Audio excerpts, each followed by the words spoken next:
प्यारे विद्यार्थियों नमस्कार। स्वागत है आप सभी का आपके अपने YouTube चैनल आर पे स्टडी फ्योर में।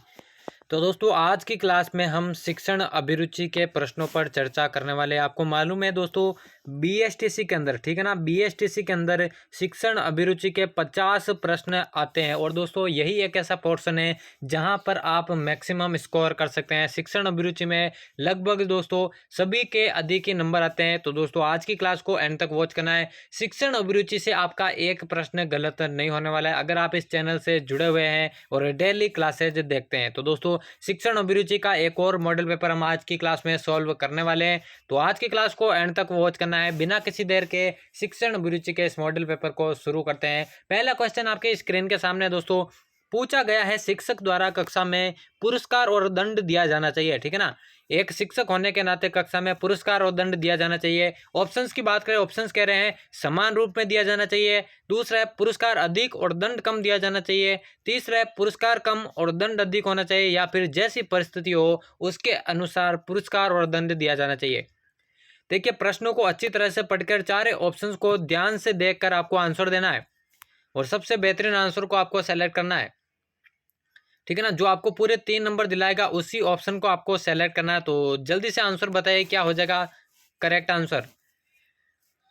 देखिए दोस्तों पुरस्कार और दंड, पहले ऑप्शन की बात करें समान रूप में नहीं हो सकते दोस्तों, पुरस्कार और दंड दोनों को समान रूप में नहीं दिया जा सकते। दूसरा है पुरस्कार अधिक और दंड कम दिया जाना चाहिए, नहीं दोस्तों, कभी कभी ऐसी भी सिचुएशन आती है कि दंड कम और पुरस्कार अधिक देना पड़ेगा, इसलिए ये भी पूरी तरह से सही नहीं है। तीसरा ऑप्शन भी बिल्कुल ऐसे ही होगा, जब ये काम करेगा तो ये नहीं करेगा और जब ये काम करेगा तो ये नहीं करेगा, यानी कि पहले तीनों ऑप्शन दोस्तों आपको 3 नंबर नहीं दिलाएंगे। जो आपको 3 नंबर दिलाएगा वो हो जाएगा चौथा ऑप्शन, यानी कि जैसी परिस्थिति हो, यानी कि परिस्थिति अगर पुरस्कार देने की हो तो पुरस्कार दिया जाना चाहिए और परिस्थिति अगर दंड देने की हो तो दंड दिया जाना चाहिए, यानी कि परिस्थितियों के अनुसार व्यवहार करना चाहिए एक शिक्षक को कक्षा में। पुरस्कार और दंड दोस्तों जैसी परिस्थिति हो उसके अनुसार ही वितरित किया जाना चाहिए। तो चौथा ऑप्शन जिन्होंने राइट किया उन सभी का करेक्ट हो जाएगा। चलिए बढ़ते हैं अगले प्रश्न की ओर।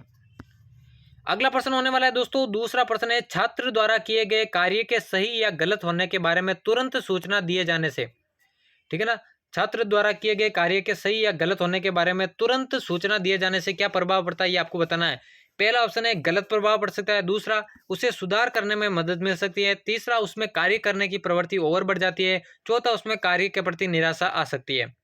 सबसे बेहतरीन ऑप्शन को आपको सेलेक्ट करना है। जल्दी से आंसर बताइए सभी ऑप्शंस को देखकर। सभी को आंसर देना है कमेंट बॉक्स में। क्या हो जाएगा इनका करेक्ट आंसर आपको बताना है। देखिए दोस्तों सभी को आंसर देना है, क्या हो जाएगा करेक्ट आंसर। एक छात्र द्वारा किए गए कार्य के सही या गलत होने के बारे में तुरंत सूचना दिए जाने से। देखिए दोस्तों करेक्ट आंसर की बात करें तीसरा ऑप्शन इसमें सबसे बेहतरीन होगा, जिसमें कार्य करने की प्रवृत्ति और बढ़ जाती है। यदि आप जो है किसी कार्य के सही या गलत होने के बारे में तुरंत जानकारी दे देते हैं, तुरंत सूचना देते हैं किसी छात्र को, तो दोस्तों उसमें कार्य करने की प्रवृत्ति और बढ़ जाती है। और यही ऑप्शन है दोस्तों आपको जो 3 नंबर दिलाने वाला है, इसलिए जिस किसी ने भी तीसरे ऑप्शन को सही किया है उन सभी का करेक्ट हो जाएगा। अगला प्रश्न देखिए दोस्तों, शालाओं में आयोजित की जाने वाली सामूहिक बाल सभाओं से, ठीक है ना, शालाओं में जो सामूहिक बाल सभाएं आयोजित होती है उनसे क्या होता है ये आपको बताना है। पहला ऑप्शन है बच्चों का विकास सुनिश्चित हो सकता है। दूसरा है बच्चों में टीम भावना बढ़ सकती है। तीसरा बच्चों में आपसी वैमनस्य बढ़ता है। चौथा है बच्चे स्कूल जाने से कतराने लग जाते हैं। जो शालाओं में सामूहिक बाल सभा होती है उनसे क्या प्रभाव पड़ता है ये आपको बताना है। देखिए चौथे ऑप्शन को देखते हैं, बच्चे स्कूल जाने से कतराने लग जाते हैं, यह तो गलत हो जाएगा दोस्तों। बच्चे स्कूल जाने से कतराने नहीं लगते हैं सामूहिक बाल सभाओं से। तीसरा है बच्चों में आपसी वैमनस्य बढ़ता है, यह भी गलत है, ठीक है ना। ये दोनों तो आपके गलत हो जाएगा। पहला और दूसरा में आपको 3 नंबर वाला दिलाएगा, एक तो आपको 3 नंबर दिलाएगा और एक आपको 2 नंबर दिलाएगा। तो दोस्तों 3 नंबर दिलाने वाला ऑप्शन है दोस्तों बच्चों का विकास सुनिश्चित हो जाता है। शालाओं में जो सामूहिक बाल सभाएं आयोजित होती है उनसे बच्चों का जो है विकास सुनिश्चित हो जाता है। बच्चों में टीम भावना विकसित होती है, ये आपको 2 नंबर दिलाएगा, ये इससे गलत भी नहीं मान सकते, ठीक है ना। लेकिन 3 नंबर दिलाने वाला आपका पहला ऑप्शन हो जाएगा। तो चलिए बढ़ते हैं अगले प्रश्न की ओर। चौथा प्रश्न आपके सामने आ रहा है, वर्तमान शिक्षा का आधारभूत उद्देश्य क्या होना चाहिए। वर्तमान शिक्षा का आधारभूत उद्देश्य क्या होना चाहिए आपको बताना है। ऑप्शंस की बात करें, पहला है परमार्थ एवं मोक्ष की प्राप्ति। दूसरा है व्यावसायिक कौशलों की प्राप्ति। तीसरा है जागृति उत्पन्न करने का साधन। चौथा है व्यक्तित्व निर्माण का साधन। देखिए दोस्तों अगर आपने उत्तर पहचानने का सबसे बेहतरीन आंसर खोजने का जो है आपने मादा आ गए ना, वो टैलेंट आपने आ गया ना, तो कैसा भी प्रश्न बना दे एग्जामिनर शिक्षण अभिरुचि से आप उसे सही करेंगे। तो यहाँ पे पूछा गया है वर्तमान शिक्षा का आधारभूत उद्देश्य है। देखिए पहला ऑप्शन कह रहा है परमार्थ और मोक्ष की प्राप्ति, ये तो गलत हो जाएगा। केवल यही जो है वर्तमान शिक्षा का उद्देश्य नहीं है। दूसरा व्यवसायिक कौशलों की प्राप्ति, ये भी गलत हो जाएगा दोस्तों। तीसरा जागृति उत्पन्न करने का साधन, ये सही है, ठीक है ना, ये आपको 2 नंबर जरूर दिलाएगा, लेकिन जो आपको 3 नंबर दिलाएगा वो चौथा ऑप्शन होगा, यानी कि व्यक्तित्व निर्माण का साधन। इसकी जगह अगर आ जाता सर्वांगीण विकास का साधन तो वो भी सही होता। तो चौथे ऑप्शन का जो सही आंसर हो जाएगा दोस्तों व्यक्तित्व निर्माण का साधन, यही इसका करेक्ट आंसर होगा। उम्मीद करता हूं सभी ने यही आंसर ठीक किया होगा। चलिए बढ़ते हैं अगले प्रश्न की ओर। देखिए शिक्षण अभिरुचि की ऐसी और क्लासेज आपको इस चैनल की प्लेलिस्ट में मिल जाएगी, ठीक है ना। वो मॉडल पेपर अगर आपने सॉल्व नहीं किया तो जल्दी से जाइए और इस प्लेलिस्ट को चेक कीजिए। अगला है सामाजिक परिपक्वता नेता की अनिवार्य योग्यता होनी चाहिए। नेता की अनिवार्य योग्यता क्या होनी चाहिए? सामाजिक परिपक्वता। इस कथन के बारे में आपकी राय देनी है। क्या इस कथन से आप असहमत है? दूसरा है कम सहमत है। तीसरा पूर्ण सहमत है। चौथा है संभवत है। पूछा गया है कि सामाजिक जो परिपक्वता है क्या वो नेता की अनिवार्य योग्यता होनी चाहिए, ये आपको बताना है। बहुत ही सिंपल प्रश्न है, आपको सही बताना है। क्या हो जाएगा करेक्ट आंसर, जल्दी से बताइए। देखिए इसमें समझाने वाली कोई बात नहीं है। नेता की जो अनिवार्य योग्यता है दोस्तों सामाजिक परिपक्वता, इससे हम पूर्ण सहमत है, ठीक है ना। सामाजिक परिपक्वता अगर किसी नेता में होगी तो दोस्तों वही उसकी अनिवार्य योग्यता होगी, इसलिए पूर्ण सहमत हम इस बात से हैं। तीसरा ऑप्शन बिल्कुल करेक्ट हो जाएगा। तो इसमें बताने वाली कोई बात नहीं थी। अगले प्रश्न की ओर जल्दी से बढ़ते हैं। अगला प्रश्न है दोस्तों किसी व्यक्ति को अध्यापक के रूप में सफलता मिलने की संभावनाएं अधिक होगी यदि वह व्यक्ति, यानी कि पूछा गया है कि कौन सा व्यक्ति, ठीक है ना, कौन सा व्यक्ति जो है टीचर बनने के ज्यादा उसकी संभावनाएं रहती है। क्या अध्यापकों के परिवार से संबंध रखने से उसकी जो है संभावनाएं अधिक होगी। दूसरा है अध्यापन में प्रशिक्षण प्राप्त कर चुका है। तीसरा नैतिक मूल्य और अच्छा चरित्र रखता है। चौथा है अपनी अध्यापन सामग्री को उचित रूप से व्यवस्थित कर सकता है। ये आपको बताना है कि किसी व्यक्ति को अध्यापक बनने की संभावनाएं ज्यादा कब होगी, कब वो अधिक संभावनाएं होगी अध्यापक बनने की। तो पहला ऑप्शन कह रहा है अध्यापकों के परिवार से संबंध रखता है, ये तो गलत हो जाएगा। मान लीजिए कोई व्यक्ति डॉक्टर है तो हम भी अगर डॉक्टर के संपर्क में रहेंगे, उनसे संबंध रखेंगे तो क्या हम भी डॉक्टर बन जाएंगे? बिल्कुल ऐसा नहीं है, तो ये तो गलत हो जाएगा। दूसरा अध्यापन में प्रशिक्षण प्राप्त कर चुका है, बिल्कुल दोस्तों अगर उसमें प्रशिक्षण का गुण आ गया तो उसकी संभावना अधिक होगी, लेकिन ये आपको 3 नंबर नहीं दिलाएगा। इसे सही मान सकते हैं लेकिन 3 नंबर ये नहीं दिलाएगा। तीसरा नैतिक मूल्य और अच्छा चरित्र रखता है, ये भी सही है, लेकिन जो आपको 3 नंबर दिलाएगा वो हो जाएगा दोस्तों चौथा ऑप्शन, यानी कि अपनी अध्यापन सामग्री को उचित रूप से व्यवस्थित कर सकता है, यानी कि अपने आप को बच्चों के सामने कैसे पेश करता है। यही जो है अगर आप में यही टैलेंट आ गए ना तो अध्यापक के रूप में आपकी सफलता मिलने की संभावनाएं अधिक हो जाएगी। इसलिए जिस किसी ने भी चौथे ऑप्शन को सही किया ना उन सभी का करेक्ट हो जाएगा। पहला ऑप्शन बिल्कुल आपको 0 नंबर दिलाने वाला है। तो जल्दी से अगले प्रश्न की ओर बढ़ते हैं। अगला प्रश्न है दोस्तों किसी अध्यापक में निम्न में से सबसे अधिक वांछनीय क्या है, यानी कि पूछा गया है कि ऐसा कौन सा गुण है जो किसी अध्यापक को सबसे अलग करता है, सबसे जो है वांछनीय उसे बनाता है। पहला कक्षा में ठीक समय पर आना। दूसरा अपनी विषय सामग्री को स्पष्ट, सही और सुव्यवस्थित रूप में प्रस्तुत करना। तीसरा है कड़ाई से अनुशासन लागू करना, या फिर चौथा है कक्षा में उन्मुक्त होना। देखिए दोस्तों यहाँ पे पूछा गया है आपसे किसी अध्यापक में निम्न में से सबसे अधिक वांछनीय क्या है, कौन सा गुण सबसे अलग बनाता है किसी अध्यापक को। पहला ऑप्शन है कक्षा में ठीक समय पर आना। ये तो दोस्तों एक अध्यापक की ड्यूटी है कक्षा में ठीक समय पर आना, ये आपका सबसे बेहतरीन आंसर नहीं होगा। दूसरा है अपनी विषय सामग्री को स्पष्ट, सही और सुव्यवस्थित रूप में प्रस्तुत करना, सबसे बेहतरीन आंसर यही होगा दोस्तों। तीसरा है कड़ाई से अनुशासन लागू करना, ये तो गलत हो जाएगा। चौथा है कक्षा में उन्मुक्त होना, केवल कक्षा में उन्मुक्त होने से आप एक अच्छे अध्यापक नहीं बन सकते, इसलिए ये भी गलत हो जाएगा। एक अध्यापक को सबसे वांछनीय बनाता है दोस्तों अपनी विषय सामग्री को किस प्रकार वह स्पष्ट कर पाता है और सुव्यवस्थित रूप में बच्चों के सामने प्रस्तुत कर पाता है। तो यही एक अध्यापक का अच्छा गुण है जो उसे सबसे वांछनीय बनाता है, इसलिए ये इसका करेक्ट आंसर होगा। जल्दी से अगले प्रश्न की ओर बढ़ते हैं। अगला है दोस्तों अध्यापन कार्य के बारे में मुझे यह बात अच्छी लगती है। कौन सी बात अच्छी लगती है? कि सर्वाधिक शांतिपूर्ण कार्य है। दूसरा बहुत कम सक्षम व्यक्ति को भी आश्रय प्रदान करता है। तीसरा है बहुत चुनौतीपूर्ण कार्य है। चौथा है बहुत लाभप्रद कार्य है क्योंकि इसमें प्राइवेट ट्यूशन के अच्छे अवसर मिलते हैं। तो क्या हो जाएगा इसका बढ़िया आंसर आपको बताना है। अध्यापन कार्य के बारे में कौन सी बात आपको अच्छी लगती है? देखिए अंत से शुरू करते हैं। चौथा ऑप्शन को देखिए बहुत लाभप्रद कार्य है क्योंकि इसमें प्राइवेट ट्यूशन के अच्छे अवसर मिलते हैं, ये गलत हो जाएगा।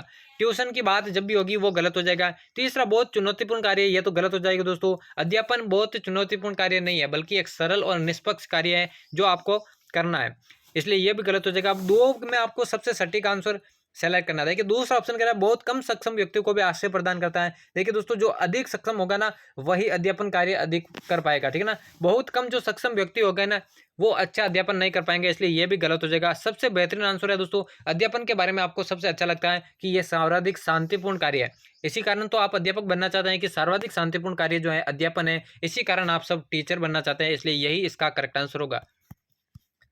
जल्दी से अगले प्रश्न की ओर बढ़ते हैं। अगला प्रश्न है दोस्तों, एक अच्छा अध्यापक वह होता है, कौन होता है एक अच्छा अध्यापक, ये आपको बताना है। पहला है जो बहुत मेधावी हो, दूसरा जो सादा जीवन व्यतीत करता हो, तीसरा जो अपने अध्यापन विषय में प्रवीण हो, चौथा जिसे अपने विद्यार्थियों के प्रति सच्ची लगन हो। एक अच्छा अध्यापक कौन सा होता है, सही आंसर दीजिए। कौन सा इसका करेक्ट आंसर होगा? देखिए दोस्तों तीनों में से, ठीक है ना, ये तीनों ऑप्शन गलत हो जाएगा। क्यों हो जाएंगे दोस्तों? क्योंकि इन तीनों के बिना, ठीक है ना, चौथे ऑप्शन के बिना इन तीनों का कोई अस्तित्व नहीं है। अगर एक अच्छा अध्यापक मेधावी है लेकिन वो अपने विद्यार्थियों के प्रति सच्ची लगन नहीं रखता है तो दोस्तों वो एक अच्छा अध्यापक नहीं होता, इसलिए ये गलत हो जाएगा। मान लीजिए एक अध्यापक सादा जीवन भी व्यतीत करता है लेकिन अगर वो अपने विद्यार्थियों के प्रति सच्ची लगन नहीं रखेगा तो वो उसके किसी काम का नहीं होगा। तीसरा है जो अपने अध्यापन विषय में प्रवीण हो। दोस्तों अध्यापन विषय में प्रवीण होने से कुछ नहीं होगा, अपने विद्यार्थियों के प्रति सच्ची लगन अगर रखेगा तो ही वह अच्छा अध्यापक कहलाएगा। इसलिए दोस्तों ये तीनों दोस्तों आपका गलत हो जाएंगे। इसलिए चौथा ऑप्शन जो है, अच्छे अध्यापक का क्या गुण होता है, जिसे अपने विद्यार्थियों के प्रति सच्ची लगन हो, ठीक है ना, सच्ची लगन हो, यही इसका करेक्ट आंसर होगा। उम्मीद करता हूं सभी ने सही आंसर दिया होगा। चलिए बढ़ते हैं अगले प्रश्न की ओर। अगला है दोस्तों, ये परिभाषा से रिलेटेड प्रश्न है, इसमें ज्यादा समझाने वाली बात नहीं है, केवल आपको याद रखना है ग्राहक संप्रेषक से प्रवर्तक संप्रेषक को भेजा गया संदेश क्या कहलाता है। ये परिभाषा से रिलेटेड प्रश्न है, ऐसे प्रश्न कभी कभी पूछ लेते हैं। पुनर्बलन, विकुटन, प्रतिपोष या फिर अनुक्रिया, क्या कहलाएगा, क्या होगा इसका करेक्ट आंसर आपको बताना है। ग्राहक संप्रेषक से प्रवर्तक संप्रेषक को भेजा गया जो संदेश होता है वो क्या कहलाता है, तो उसे कहते हैं दोस्तों प्रतिपोष, ठीक है ना। तीसरा ऑप्शन करेक्ट हो जाएगा, इसे आपको याद रखना है। चलिए अगले प्रश्न की ओर बढ़ते हैं। अगला प्रश्न है, किसी अध्यापक के लिए निम्नलिखित में से अधिक महत्वपूर्ण क्या है। किसी अध्यापक के लिए अधिक महत्वपूर्ण क्या है? कक्षा के विद्यार्थी, कक्षा में अनुशासन, उसके द्वारा पढ़ाया जाने वाला विषय, पढ़ाने के लिए उपलब्ध समय। बहुत ही सिंपल क्वेश्चन है दोस्तों, सभी को सही आंसर देना है। एक अध्यापक के लिए सबसे महत्वपूर्ण चीज क्या है वो आपको बतानी है। देखिए दोस्तों एक उदाहरण के माध्यम से आपको समझाता हूँ। एक डॉक्टर है, ठीक है ना, एक डॉक्टर है, तो एक डॉक्टर के लिए सबसे महत्वपूर्ण चीज क्या है? उसके मरीज है, ठीक है ना। अगर उसके मरीज उसके पास नहीं आएंगे तो फिर एक डॉक्टर डॉक्टर कहलाएगा क्या? बिल्कुल नहीं कहलाएगा। उसी प्रकार से दोस्तों एक अध्यापक के लिए सबसे महत्वपूर्ण क्या हो जाएंगे? उसके विद्यार्थी। अगर उसके विद्यार्थी नहीं रहेंगे, वो कक्षा में नहीं आएंगे, नहीं पढ़ेंगे तो अध्यापक का कोई अस्तित्व नहीं रह जाएगा, ठीक है ना। इसलिए बाकी तीनों से हटकर जो चौथा पहला ऑप्शन है ये सबसे करेक्ट होगा। पढ़ाने के लिए उपलब्ध समय, ये भी गलत होगा। उसके द्वारा पढ़ाया जाना वाले विषय, ये भी गलत होगा। कक्षा में अनुशासन, ये तीनों चीजें दोस्तों विद्यार्थी के बाद आते हैं, ठीक है ना। तो कक्षा के विद्यार्थी दोस्तों अध्यापक के लिए सबसे महत्वपूर्ण होते हैं, इसलिए पहला ऑप्शन करेक्ट हो जाएगा। अगला प्रश्न देखिए दोस्तों। अगला प्रश्न भी दोस्तों परिभाषा से रिलेटेड ही है, यही आपको बताना है। कोई वस्तु जो संप्रेषण को बाधित करता है उसे क्या कहते हैं, आपको बताना है। कोई वस्तु जो है जो संप्रेषण को क्या करती है? बाधित करती है, उसे क्या कहते हैं? शोर, रुकावट, अवरोधन या फिर बाधा। ये रीट में भी पूछ सकते हैं दोस्तों प्रश्न, और बीएसटीसी या फिर पीटेट में भी तो आते ही ऐसे प्रश्न, तो आपको बताना है सीधा सीधा इसका आंसर। तो करेक्ट आंसर की बात करें, कोई वस्तु जो संप्रेषण को बाधित करती है उसे अवरोधन बोला जाता है। तीसरा ऑप्शन इसका करेक्ट हो जाएगा। चलिए बढ़ते हैं जल्दी से अगले प्रश्न की ओर। अगला है दोस्तों, आजकल छात्र पढ़ने से जी चुराते हैं, उसका निम्न में से कौन सा कारण हो सकता है। देखिए सटीक आंसर नहीं बताना है, यहाँ पे पूछा गया कौन सा कारण हो सकता है, ठीक है ना, यही आपको बताना है। पहला है वे पढ़ने के महत्व को नहीं समझते हैं, दूसरा है उनके शिक्षक स्वयं नहीं पढ़ाते हैं, तीसरा है घर पर कोई नहीं पढ़ता, या फिर चौथा ऑप्शन है वे जानते हैं कि वर्तमान वातावरण में पढ़ने से कोई लाभ नहीं। कौन सा इसका करेक्ट आंसर होगा? देखिए दोस्तों इस प्रश्न में थोड़ा सा आपको कंफ्यूजन मिलेगा, दो ऑप्शन तो इसमें सीधे साधे गलत हो जाएंगे। देखिए चौथा ऑप्शन देखिए, वे जानते हैं कि वर्तमान वातावरण में पढ़ने से कोई लाभ नहीं, ये तो गलत हो जाएगा। तीसरा है घर पर कोई नहीं पढ़ता, ये दोनों तो गलत हो जाएंगे। अब कंफ्यूजन दोस्तों इन दोनों में है, ठीक है ना। वे पढ़ने के महत्व को नहीं समझते और उनके शिक्षक स्वयं नहीं पढ़ाते। देखिए दोस्तों अगर आप बुक में ढूंढोगे ना इस प्रश्न का आंसर, तो बुक में दे रखा है कि उनके शिक्षक स्वयं नहीं पढ़ाते, ये आंसर आपको दे रखा है। लेकिन दोस्तों मेरे अनुसार इसका जो करेक्ट आंसर होगा वो होगा दोस्तों, वे पढ़ने के महत्व को नहीं समझते, इसी कारण वे पढ़ने से क्या कराते हैं? जी चुराते हैं, ठीक है ना। उनके शिक्षक स्वयं नहीं पढ़ाते, ये हालांकि आपको 2 नंबर दे पाएगा, और बुक में भी दोस्तों इसे सबसे सटीक बताया गया है। लेकिन मेरे अनुसार इसका जो करेक्ट आंसर होगा वो होगा पहला आंसर, यानी कि वे पढ़ने के महत्व को नहीं समझते हैं, इसी कारण वो कक्षा में जो है पढ़ने से क्या कराते हैं? जी चुराते हैं। इसलिए मेरे अनुसार तो यही सबसे सटीक आंसर होगा। आपका आंसर कौन सा है कमेंट में जरूर बताएगा। अगला प्रश्न देखिए दोस्तों जल्दी से, बोर्ड परीक्षाओं में बैठने वाले छात्रों को आप किस प्रकार की सलाह देंगे? जो भी छात्र छात्राएं बोर्ड परीक्षा देने वाले हैं, बोर्ड परीक्षा में बैठने वाले हैं, उनको आप किस प्रकार की सलाह देंगे? पहला है छात्रों को मुख्य प्रश्न बता देंगे, दूसरा है सामान्य रूप से पढ़ने को कहेंगे, तीसरा अच्छी तैयारी की प्रेरणा देंगे, चौथा है ट्यूशन करने की सलाह देंगे। तो ऑप्शंस को जल्दी से पढ़िए और सबसे बेहतरीन आंसर को सेलेक्ट कीजिए। देखिए दोस्तों, शिक्षण अभिरुचि में एक प्रश्न आपका गलत नहीं होगा अगर आप अंत तक इस चैनल से जुड़े रहेंगे, क्योंकि शिक्षण अभिरुचि में बहुत कम चांसेस रहते हैं प्रश्न के गलत होने के। तो इसके आंसर की बात करें, देखिए चौथा प्रश्न कह रहा है, चौथा ऑप्शन कह रहा है ट्यूशन करने की सलाह देंगे। ट्यूशन का नाम जब भी आएगा दोस्तों, तुरंत उस ऑप्शन को आपको गलत गलत कर देना है। फिर है अच्छी तैयारी की प्रेरणा देंगे, ये होगा सबसे बेहतरीन आंसर। दूसरा है सामान्य रूप से पढ़ने को कहेंगे, ये तो गलत हो जाएगा दोस्तों। बोर्ड परीक्षा का अभ्यर्थी सामान्य रूप से कैसे पढ़ सकता है? वो कोई नॉर्मल क्लास में थोड़ी पढ़ता है, वो बोर्ड परीक्षा में है, इसलिए उसे सामान्य रूप से पढ़ने को तो नहीं कहेंगे। पहला है छात्रों को मुख्य प्रश्न बता देंगे, ये भी गलत हो जाएगा। सबसे बेहतरीन आंसर होगा दोस्तों, उसे अच्छी तैयारी की प्रेरणा देंगे। यही कर सकते हैं आप बोर्ड परीक्षार्थियों को कि उसे इस प्रकार की सलाह देंगे कि अच्छी तैयारी की, उससे क्या कर देंगे? मोटिवेशन देंगे, प्रेरणा देंगे। इसलिए यही इसका करेक्ट आंसर होगा, तीसरा ऑप्शन। और आज की क्लास का यह होने वाला है दोस्तों अंतिम प्रश्न। अंतिम प्रश्न है, शिक्षा का मुख्य उद्देश्य क्या है? शिक्षा का मुख्य उद्देश्य क्या होने वाला है? ज्ञान देना, ज्ञान द्वारा तर्क शक्ति का विकास, सोच का विकास, या फिर उपरोक्त सभी? क्या हो जाएगा करेक्ट आंसर? बहुत ही सिंपल प्रश्न है दोस्तों, सभी को सही आंसर देना है। और दोस्तों कितने प्रश्न आपके सही होते हैं वो आपको बताना है कमेंट बॉक्स में। और चैनल को अभी तक सब्सक्राइब नहीं किया तो जल्दी से कर लेना, क्योंकि दोस्तों इसी तरह की क्लासेज आपको चैनल पर आगे भी देखने को मिलेगी। तो दोस्तों ज्ञान का उद्देश्य ज्ञान देना भी है, शिक्षा का उद्देश्य ज्ञान द्वारा तर्क शक्ति का विकास करना भी है, सोच का विकास करना भी है। इसलिए उपरोक्त सभी इसका करेक्ट आंसर हो जाएगा। तो उम्मीद करता हूँ सभी अभ्यर्थियों ने इसी को करेक्ट किया होगा। और 15 में से दोस्तों मैक्सिमम आपके, मुझे लगता है 14-15 प्रश्न सही होंगे। तो कितने प्रश्न आपके सही होते हैं कमेंट में जरूर बताएगा। तो यहाँ पर हमारे शिक्षण अभिरुचि की क्लास समाप्त होती है दोस्तों। उम्मीद करता हूँ आज की क्लास आपको पसंद आई होगी। ऐसी ही क्लासेस चैनल पर आगे भी पाने के लिए चैनल को सब्सक्राइब करके बेल आइकन को प्रेस कर देना। तो मिलते किसी और नए क्लास में, तब तक लेते अलविदा, धन्यवाद।